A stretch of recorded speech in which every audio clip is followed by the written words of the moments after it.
पहली बार भगवान इंसान को मिट्टी से बना रहे थे तब इंसान का शरीर बार बार टूटकर गिर रहा था। तभी मां लक्ष्मी ने भगवान से कहा, प्रभु आप इंसान को मिट्टी से बना ही क्यों रहे हैं जबकि वो बार बार टूटकर बिखर रहा है।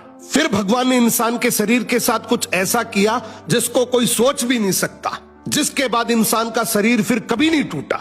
मिट्टी से बना होने के कारण इंसान का हर अंग अलग अलग होकर गिर जाता था।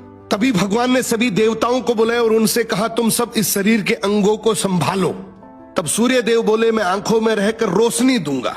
चंद्र देव बोले, मैं मन में रहकर भावनाओं को शांत रखूंगा। वायु देव बोले, मैं इंसान की सांसों में रहकर उसको जीवन दूंगा। माँ सरस्वती बोली, मैं जीभ में रहकर वाणी और ज्ञान दूंगी। भगवान नारायण बोले, मैं हाथों में रहकर अच्छे कर्म करवाऊंगा। भगवान कृष्ण बोले, मैं हृदय में रहकर प्रेम और दया भरूंगा। ब्रह्मा जी बोले, मैं नाभि में रहकर शरीर को शक्ति दूंगा। और भगवान शिव बोले, मैं मस्तक में रहकर बुद्धि और पूरे शरीर को शक्ति दूंगा। जब शरीर के हर अंग में देवताओं का निवास हुआ तब इंसान का शरीर पूरी तरह तैयार हो गया और फिर कभी नहीं टूटा।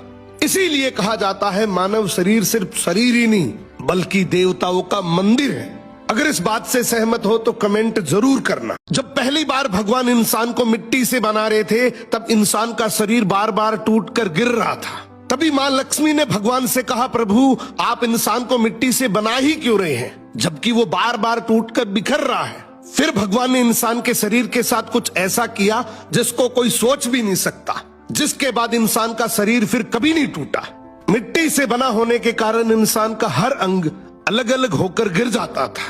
तभी भगवान ने सभी देवताओं को बुलाया और उनसे कहा, तुम सब इस शरीर के अंगों को संभालो।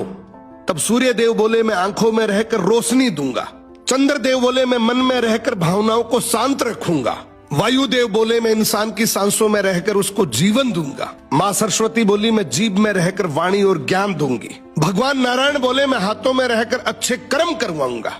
भगवान कृष्ण बोले, मैं हृदय में रहकर प्रेम और दया भरूंगा। ब्रह्मा जी बोले, मैं नाभि में रहकर शरीर को शक्ति दूंगा। और भगवान शिव बोले, मैं मस्तक में रहकर बुद्धि और पूरे शरीर को शक्ति दूंगा। जब शरीर के हर अंग में देवताओं का निवास हुआ तब इंसान का शरीर पूरी तरह तैयार हो गया और फिर कभी नहीं टूटा।